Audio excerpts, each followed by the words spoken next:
Welcome to Listen Up Podcast with your host Natasha Player. In this podcast, we are getting up close and personal with choreographer and dance artist Ella Mesma.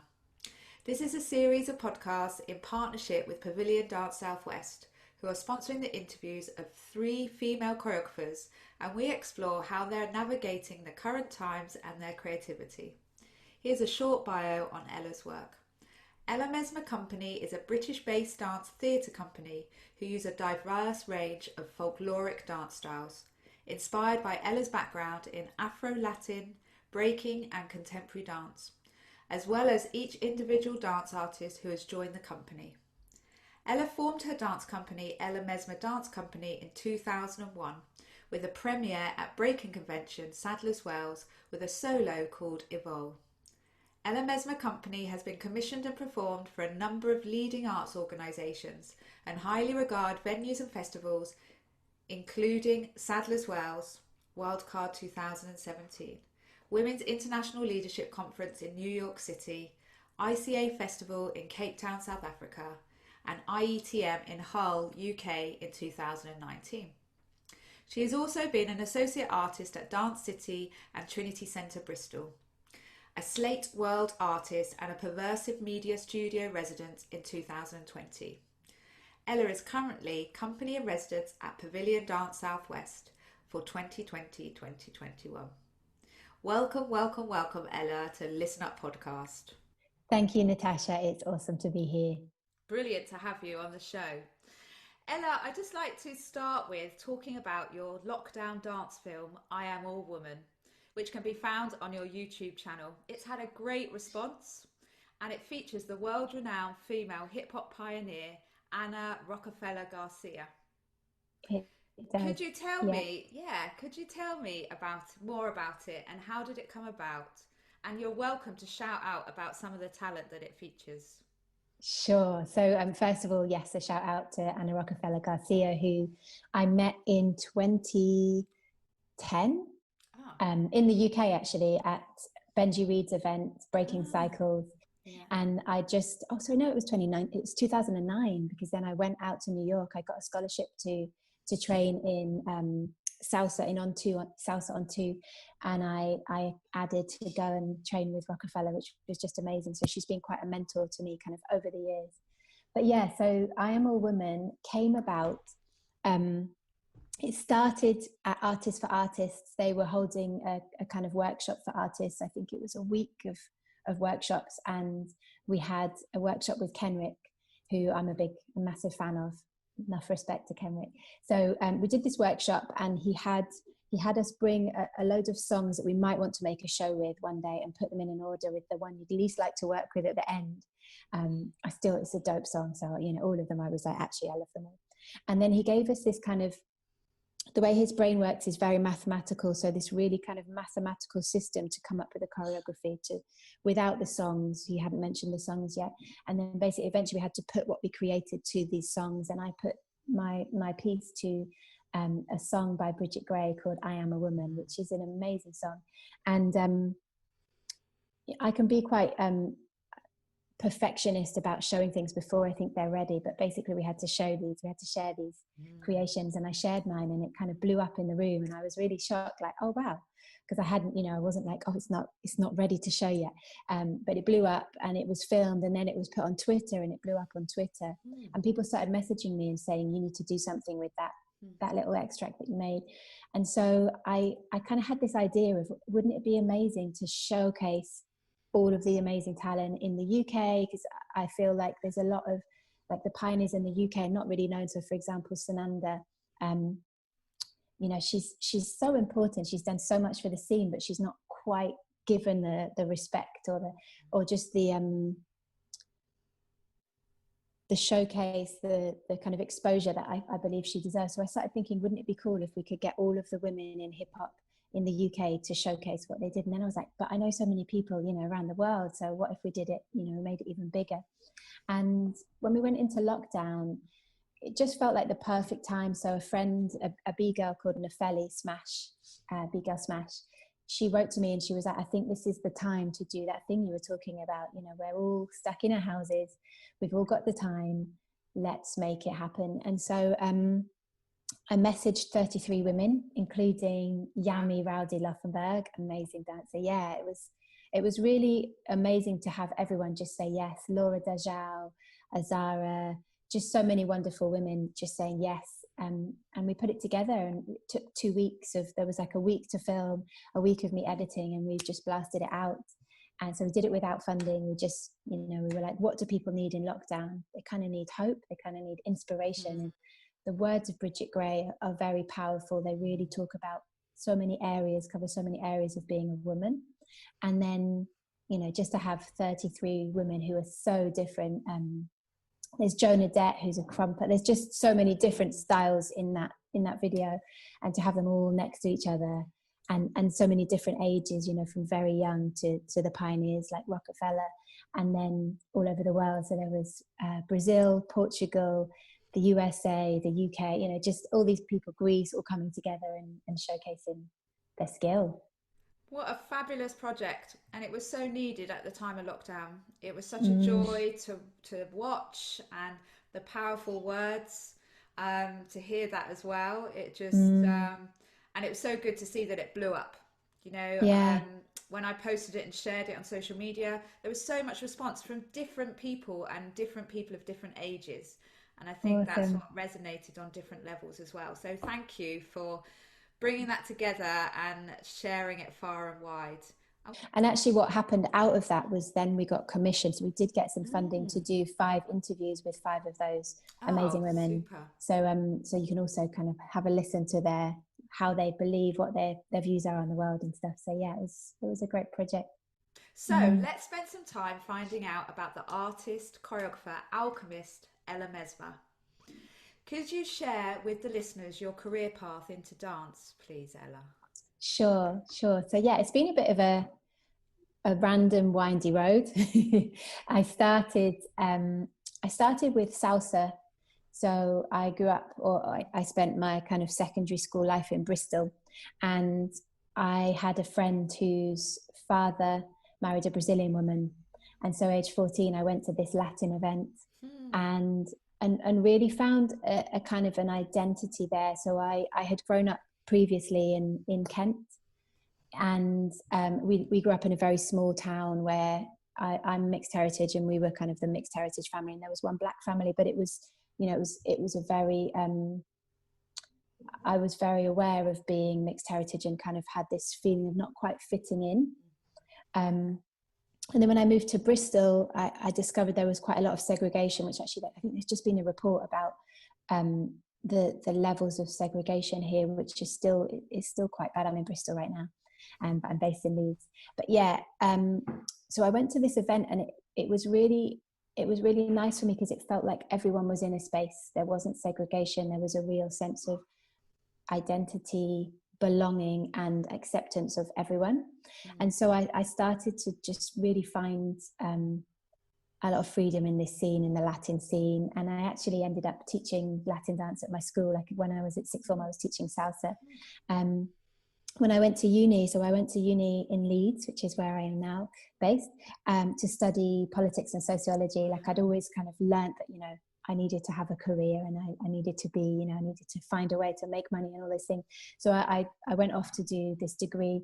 But whilst I was there, I started getting paid to do salsa work, to do samba work. So I also ended up, samba. Back then, when I was 14, I saw a woman dancing samba and said, I will never do that, because I was very shy. I was quite, I wanted to hide my body. I was really quite good at hiding it. And I ended up becoming a samba dancer. So I was really, it was this, oh wow, you can get paid to do what you love. Oh wow, you can get paid to do dance. It was this real kind of eye-opening moment. And when I finished uni, I did get a few different jobs, but I basically realized actually what I really love is to dance. My heart wants to dance. And I met a woman in Leeds called Helen Wilson, who now runs a company in Bristol for the youth. It's called Rise Youth Dance. But I met her, and she got me to do an audition with M Company, which no longer exists, but it was Merville Jones, who was one of the founders of Phoenix. It was his company, and I auditioned for this contemporary company. You know, I had very limited background of contemporary. I'd been doing yoga at uni actually, because it was a free offering at lunchtime, and I got really into that. But I did, you know, I wasn't kind of learning choreography. You know, salsa and samba are very like freestyle dances. So I never would have imagined that I would get into this company, but I did. I got into this contemporary company and just started to kind of see other things, started to do things like go to their theatre sometime, you know, started to kind of open my eyes to this whole world. You don't have to just get paid to dance in a club. You can also get paid to go on a stage, and wow, wouldn't that be amazing? And I also went to Brazil. Just as I finished uni, I went to Brazil and I discovered circus. I ended up being in a show in Brazil that was a mixture of samba and kind of Afro-Brazilian styles. So candomblé, which is this beautiful religion that kind of worships different deities, and we kind of created this show around the different deities. But I ended up doing an aerial silks piece where I went up and I was kind of spun. I put my hand through a thing and was spinning, and I was like, oh my God, this is amazing. So then I had another hobby. So I started doing aerial silks as a kind of a hobby. And then I basically started to realize that what I really was a dancer. You know, I knew this, I was doing this, but I started to realize what I really wanted to do was become a dancer. I got a job in Birmingham working for Birmingham Royal Ballet, but it was an education job working with schools. And whilst I was there, the director of the education department, Pearl Chesterman, basically said, Ella, you're a dancer and you need to go to dance school. And it, you know, like floods of tears of like, oh my God, someone said the thing that I really want to do. And so I started to realize that that was what I wanted. And I started to save and save and save. I was doing a million jobs. I was working in Birmingham, working in Leeds, doing these kind of a lot of traveling with my salsa work. So we actually got, you know, we went to India, went to Denmark, went to many, many different countries to perform. But I started to realize that I needed to go to dance school, and I saved up eventually enough. I didn't quite make enough before I got to dance school, but I moved to London. I went to Laban. I didn't love Laban, so I did a year there part-time, and then started to kind of think about what I really wanted to do, and I auditioned and got into the place to do a postgraduate there. So I did a year training at the place, and I forgot to mention that whilst I was in Birmingham, I also began doing breaking. So I studied there, or I trained there with, they were called B-Boys Attic. And I started to kind of really grow this love of this alter ego that, you know, I've been doing so much work in the salsa scene, in the samba scene, where your body is very sexualized. It's very much about what you look like, as well as your skills as a dancer, you know, and I love the scene, but I really loved being becoming a B-girl, because it was like this alter ego of me. And I think as human beings, we have so many sides to us. So it was really nice to have these two different styles. And samba is not the easiest dance to study and train. You know, it takes a lot of technique. So, you know, it's not something that can be taken lightly. And what a mixture of styles as well, to bring your love of hip hop, breaking, and to have salsa as well, and then to go on that journey for contemporary, doing your master's postgraduate degree in dance as well. So I'm sure there have been certain points in your career that have been instrumental in your growth. Definitely. You've talked about your studying. Are there other areas that have informed your practice and growing as a dancer, as an artist? Definitely, yeah. So watching Breakin Convention was really inspiring for me, and it was such an honor when I finally graduated from the place. I got invited to create a solo at Breakin Convention, and you know, that really was, I think sometimes it takes someone to believe in you and to say you can do this, to go for it. So it really was that moment of like, oh wow, someone's helping me, and they supported me, and they helped me do my first Arts Council application. So definitely Breakin Convention. And then the magic was that in doing that solo, Russell Malafont was in the audience. So he then invited me to audition for Russell Malafont Company, which I was with for 2 years. So there's been so many shapings. Something that we were talking about before with Russell Malafont was, it was there that I saw, I realized that I didn't have to be so separate. I had this real kind of thing of like, there's the salsa Ella, there's the samba Ella, there's the breaking Ella, there's the contemporary Ella, and I hadn't realized that I could kind of blend them all or merge them all. And that show, so it was called the Rodin Project. Mm-hmm. And, you know, it wasn't always great. There was definitely a lot of there was some hard bits for me as well, which I'd love to kind of dive into. But it was seeing that you can put it all on stage. You know, I'd always felt like I would love to make a show, like, for example, a samba show that could be on the stage as well as a contemporary show. Why does it always have to be the contemporary that's put on stage? And why is it certain stories that are told and put on stage? So it was seeing that all of it is beautiful and all of it has a value on stage. In class, when we were kind of creating the work, so the way they work is it's very much about improvisation. They film class and then they'll kind of show you back what you've been dancing, and you learn that. And she always used to say to me, Ella, dance. She used to kind of whisper, Ella, dance. And when she'd say that, then I would like open up. You know, my body would start to move in the way that I'd learned from very young in terms of salsa, that I'm a very kind of sensual, spiny mover. But I'd kind of separated that as that's what I do when I'm doing salsa and samba. I don't do that when I'm doing breaking or when I'm doing contemporary. So it was really this kind of realization of, it's all a part. It's this beautiful blending, which I suppose it kind of also reflects that my identity as a person of mixed heritage, of being everything, and the joy of being able to express all these different sides of us, which is what I'd been doing in terms of these different styles, but bringing it all together. Wow, you said that so beautifully. And you could see your body moving at the same time as you're talking it as a dancer. So I just want to change the conversation slightly and just talk about a book that we've both read. It's a book that's called Girl, Woman, Other by Bernardine Evaristo. It's something that I could identify with. I could see elements of my daughter and my friends in there. It's a book that opens up a window into the lives and her story of brown-skinned women of mixed heritage, women living in the UK, and their interrelationship, however they define themselves. It also creates a more visibility and an understanding of the Black female narrative.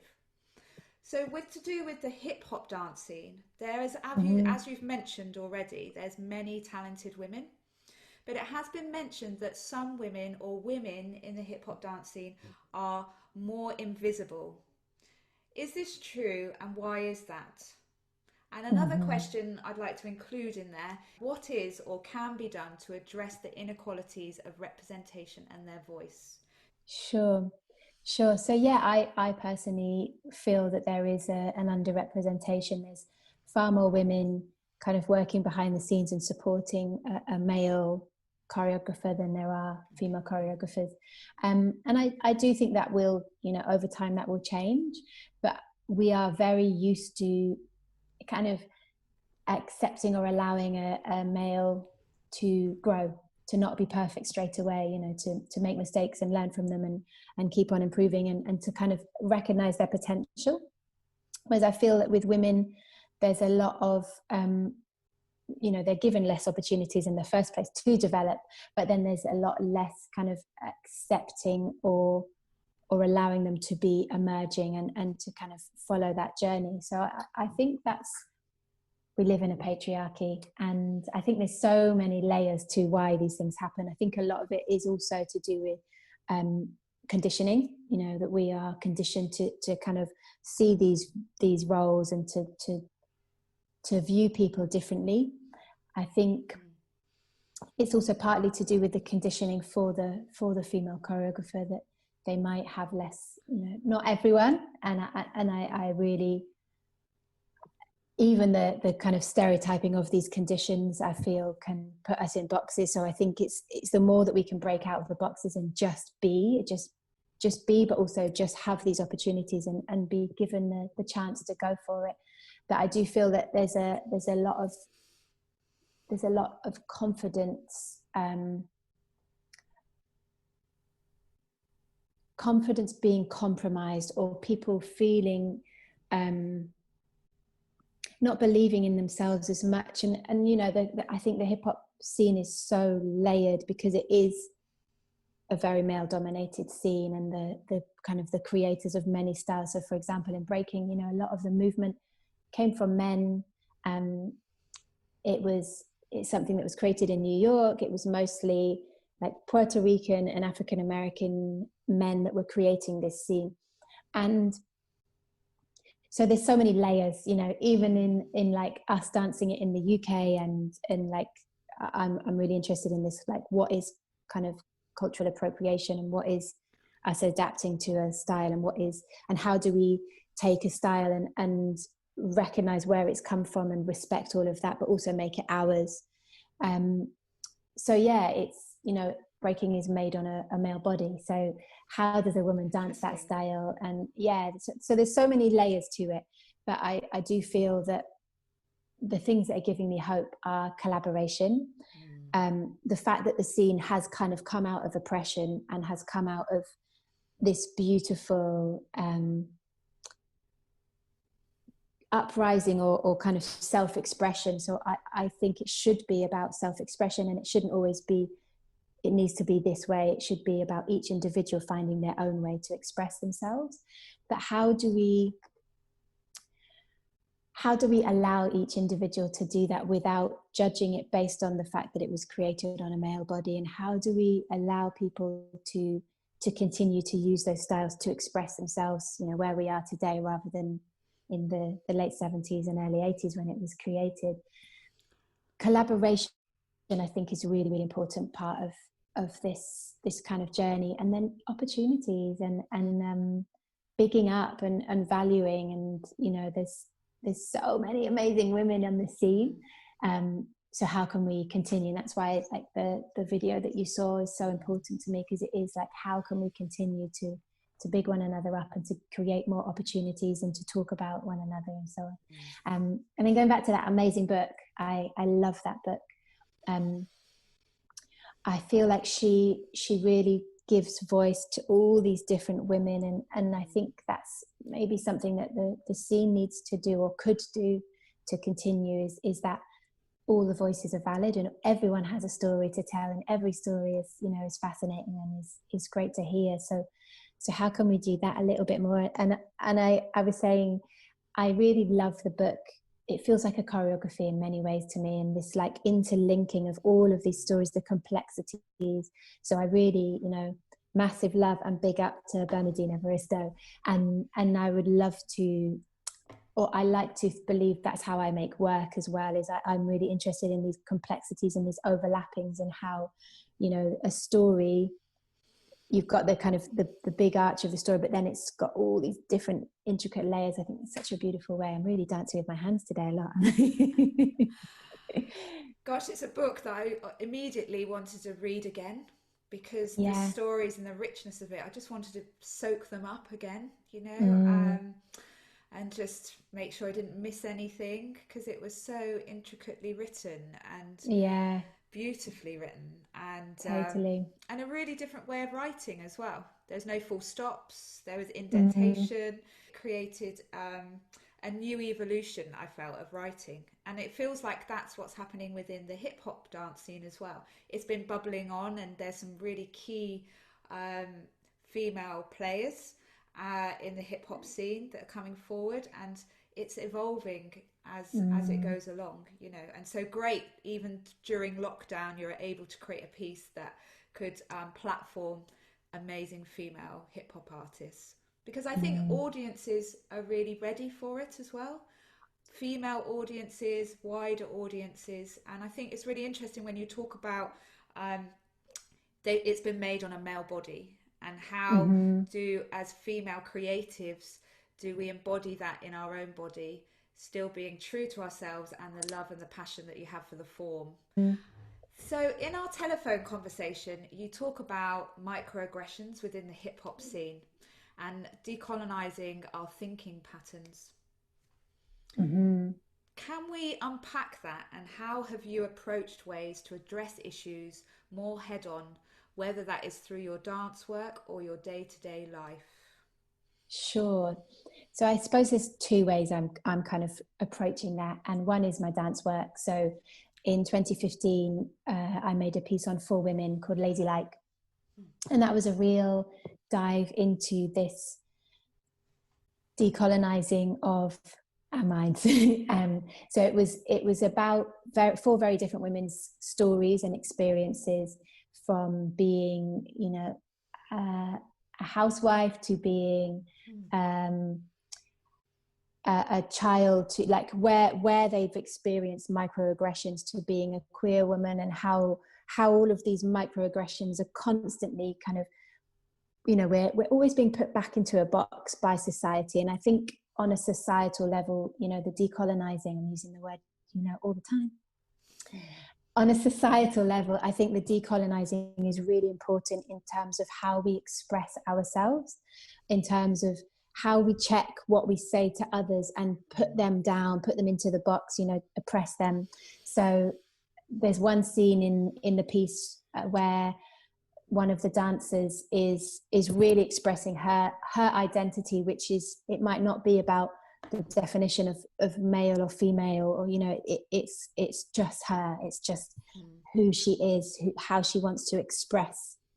And there's a moment where she does this beautiful dance piece, and then it's actually not played by me anymore. It's an amazing dancer called Lucia. I got to a point where I was like, I don't want to be in this anymore. I've gone into the darkness of my own oppression and my own stories, and I was like, I don't need to go there anymore. But so I'm going to call it I come on, and I put a dress onto her. And that moment was really important for me. You know, it always actually made me cry, because it is that, you know, you finally express yourself, you feel like you're standing in your power, you're being who you are, and then someone comes and they say something or they do something where it's like, oh my God, and I still have to put up with these microaggressions, these oppressive ways of thinking that actually don't let me feel and be who I am. So yeah, in terms of dance, the piece that I'm making now is much more about racism and how our society, so it was inspired by, it's back when Theresa May said that awful thing. She said, if you believe you're a citizen of the world, you're a citizen of nowhere. And it was inspired by a few more things, like within, you know, being of mixed heritage, things that my family, like the white members of my family said to the black members of my family. It was kind of inspired by all of these constant microaggressions that we experience. And yeah, I believe that dance is a way into this, getting people to think. I don't want to kind of shove things in people's faces, but I just want them to go, oh yeah, you know, how does this reflect on my life? And then the other thing that I'm doing is workshops all around this idea of, we can be our best selves when we decolonize our thinking. There's a wonderful book by Layla Saad, which is, it's called Me and White Supremacy. Me and White, yes, thank you so much. And you know, I think that kind of work is so important, that we all condition, we're all going through the world learning these things. So it's questioning, it's unlearning. And I really, the reason I created a series of 7 workshops, which were actually, a lot of them kind of happened or were created within the dance scene, the dances that I was making, the choreography that I was doing, because we go so deep. It was like, you know, we have to also heal. I feel like a lot of choreographers want you to put your heart and soul onto the dance floor, onto the stage, but then they don't do the work around it, that, you know, you're sharing your trauma. So how do you also be held, and how do you hold your dancers? How do you create a space where we are doing the undoing, so for example, I've been training in something called the Wheel of Consent, which is created by a woman called Betty Martin in America. And it's around, how do we not take, how do we ask for, how do we express with truth rather than manipulating to get what we want? And I've been using that in the studio. It's hard work, you know, to really ask and make sure that everyone is held, is something that I hadn't experienced when I was dancing rather than choreographing. So it's hard, especially, you know, if you've got, like, you know, you, the arts council, are expecting this show on this day, and you're like, we've got to get there, but I also don't want the artist to feel that I'm taking advantage of them. I want us to go on a healing journey together. So yeah, it's complex, decolonizing, decolonizing our minds, decolonizing how we work, recognizing the privileges that we have. Yeah, there's so much to it, but for me, that's almost like how I want to live my life. I don't want to be taking from others. I really want to be enabling through this scene. And I think that art is such a powerful way to do that. There's a quote by James Baldwin. He says that he talks about only the poets, that they really know how to touch the hearts of people, and they really know how to express the feelings of the people, the voices of the people. And that's what ultimately my goal is as an artist, is to be poetic with. And I think it's the same for Bernardine Evaristo. You know, reading that book, I'm like, she's expressing so much and so many voices, and allowing so many voices that haven't been heard to be seen. So you mentioned the book Me and White Supremacy by Layla Saad. It's something that explores our identity with privilege and how we identify with it. And you express that so poignantly. It's about combating racism and being able to change the world. For me, you know, that's about having that internal dialogue, which you spoke so beautifully about, and the importance of that, especially as a mixed heritage person, and what my privilege is, and also to identify the areas, the barriers that I've faced as well. We've also had a conversation about a place that's called, or a space that's called the Privilege Cafe. Could you tell me more about that, please? Sure, yeah. So that's something that I've been attending in lockdown. It's created by someone called Maimouna Solomon. She's based in Wales, and the Privilege Cafe was kind of her idea for how can we talk about this stuff. You know, we need those spaces, we need those safe spaces. And actually the last one that I attended was called Light Skin Privilege, and I do feel that it's important to have that conversation as well, that there's so many layers to privilege, and it's very complex, it's very deep. So to have a space like that to just go and listen, or to go and talk, to go and share, I believe is really important. And actually that has kind of led into the piece that I'm about to make with Pavilion Dance Southwest. So when I applied for the residency, this was before lockdown, so I wanted to work on Foreign Bodies and Underwater Love Story, which is this piece that I mentioned earlier, all around, or inspired by those horrible words of the thing that made me so angry that Theresa May said, which kind of evolves into this piece around the British citizenship test, and just really talking about how strange our world is, that we have these kind of ideas of what it is to be British, and just questioning and challenging that.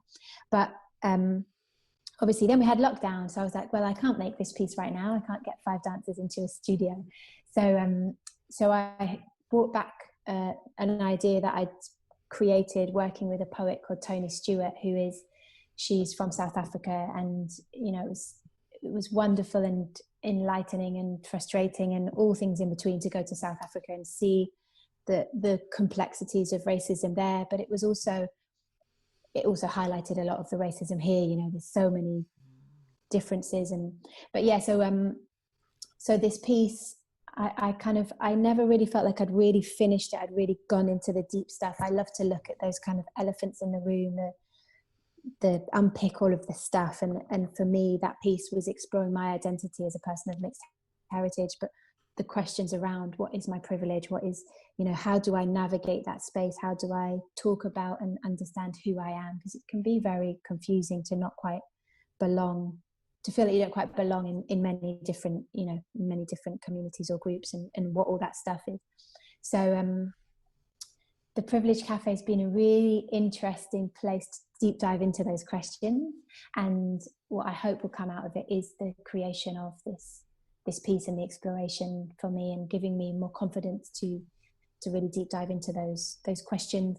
And then how do those questions help and contribute to the world? You know, how can it not just be kind of another self-portrait, but a kind of what does it have to offer to the world, and how does that contribute to this continual decolonization of and highlighting of what privilege is, what privilege looks like, and how we experience it, or how we change and grow from it.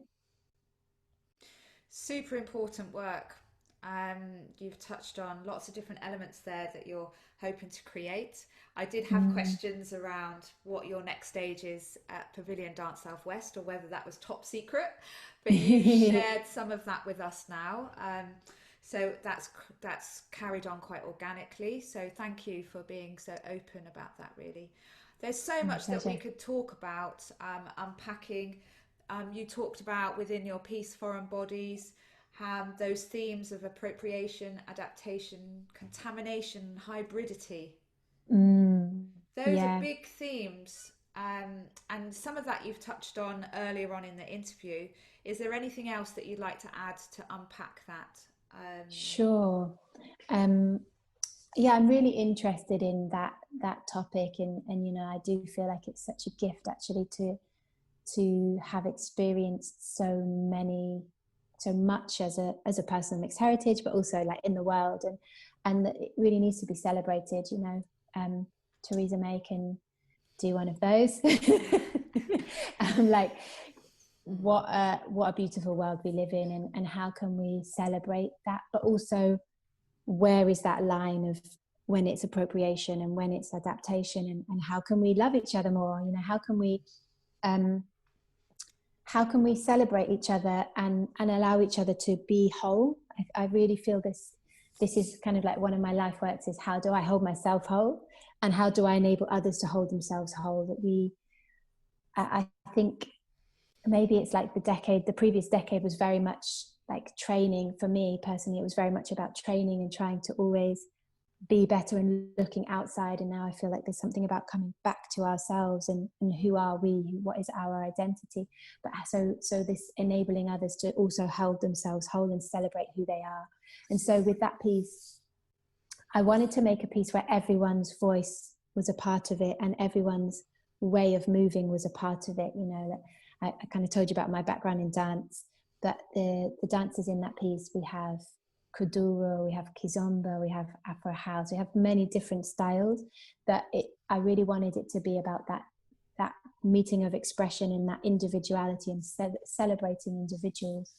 And then in terms of appropriation, I think there'll be a lot more talk about this now that I feel that the world is kind of really waking up. You know, in lockdown, a lot more people started to actually realize that they are participating. There's a complicity in not saying anything and just accepting. And so I think there's going to be a lot more talk about cultural appropriation, but I feel it's a very important topic, and it's in everything. You know, I do these, there's an amazing man in Leeds called Joe Williams, who does his project, he's on Twitter as Heritage Corner, and he does these talks and walks around the city.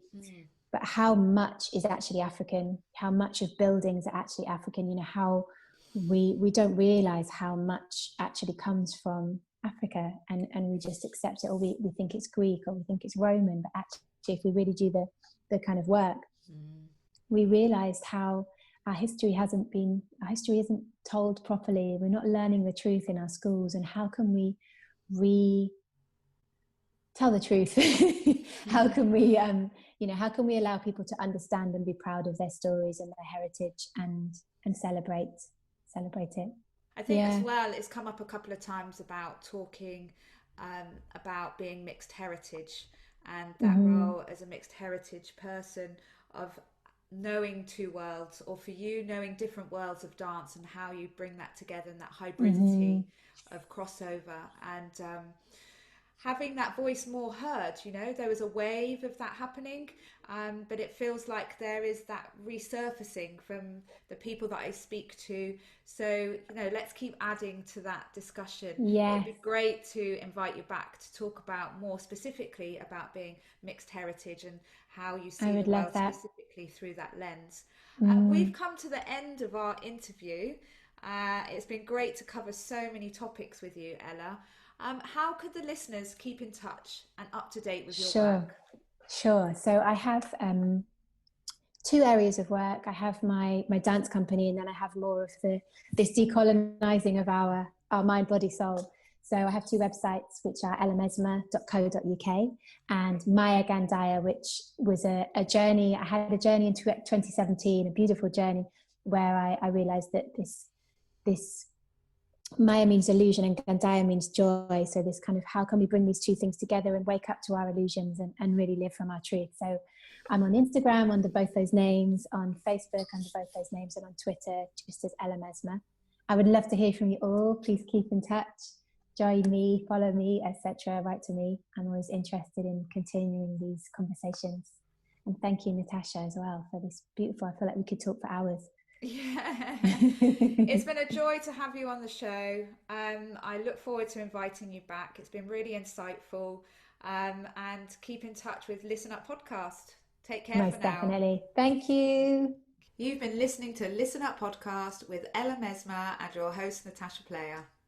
I hope you've enjoyed this week's interview, and we look forward to receiving your comments down below, and make sure that you sign up so you know when the next podcast is being released.